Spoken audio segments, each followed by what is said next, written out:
नमस्कार मंडळी. श्रावणामध्ये खूप सारे सणवार येतात, म्हणजेच गोडाधोडाचंही आलं. आज आपण त्यासाठीच अगदी कमीत कमी साहित्यामध्ये बालुशाही करणार आहोत.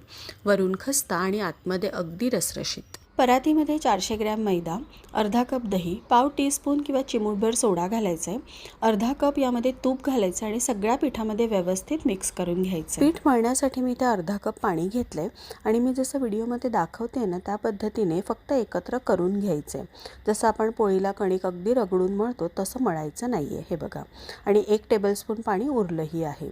सगळं कणिक मळून आपल्याला हे साधारण 20 मिनिटं असंच ठेवून द्यायचं आहे. पीठ छान मुरलं गेलं आहे आणि याचे डायरेक्टलीही तुम्ही गोळे करू शकता, कारण याला जाळीही सुटलेली आहे.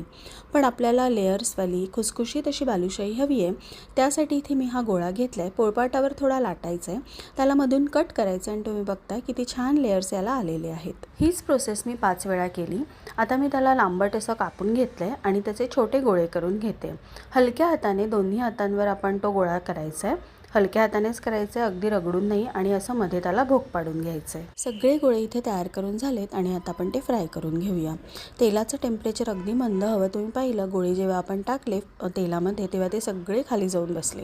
ते आपोआप असे फ्लोट होतात, तेव्हाच त्याला आपण चमच्याने टर्न करून घ्यायचे. त्याआधी अजिबात चमचा लावायचा नाही आहे. आता आपण पाकही करून घेतो आहे. 1 कप साखर घेतली आहे, अर्धा कप पाणी घातलं आहे. त्याचा 1 तरी पाक आपल्याला करायचा आहे. पाक छान उकळला आहे, त्यामध्ये केसर घातलं आहे आणि आता आपण 1 तारी झाला आहे की नाही ते पाहूया.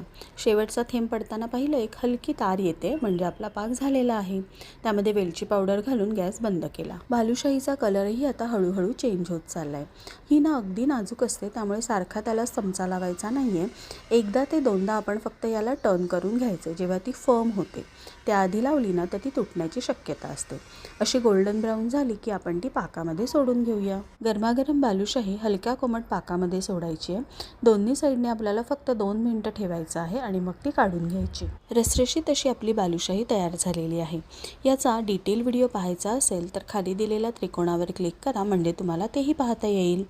आपली सगळी बालुशाही इथे तयार झाली आहे. मी तुम्हाला एक तोडूनही दाखवते. वरून अगदी छान लेयर्स पडलेले आहेत, खुसखुशीत आहे आणि आतमध्ये अगदी सॉफ्ट रसरशीत झालेली आहे. तुम्ही पण नक्की करून बघा आणि कसं झालं ते मला कमेंटमध्ये सांगा. व्हिडिओ बघितल्याबद्दल खूप सारे धन्यवाद.